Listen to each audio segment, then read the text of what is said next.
Hello everyone, in front of me is iPhone 17e, and let me show you how to add photo to contact.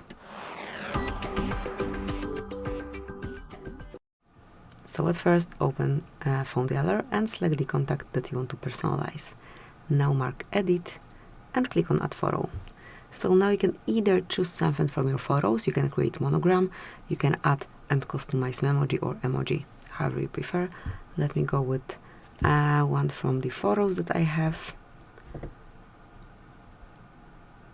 Now you can customize it however you like. You can zoom it in, out, then you can add some preset here.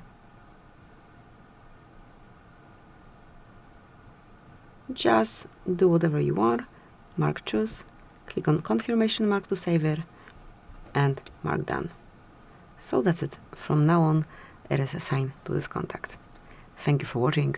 Please subscribe our channel and leave the thumbs up.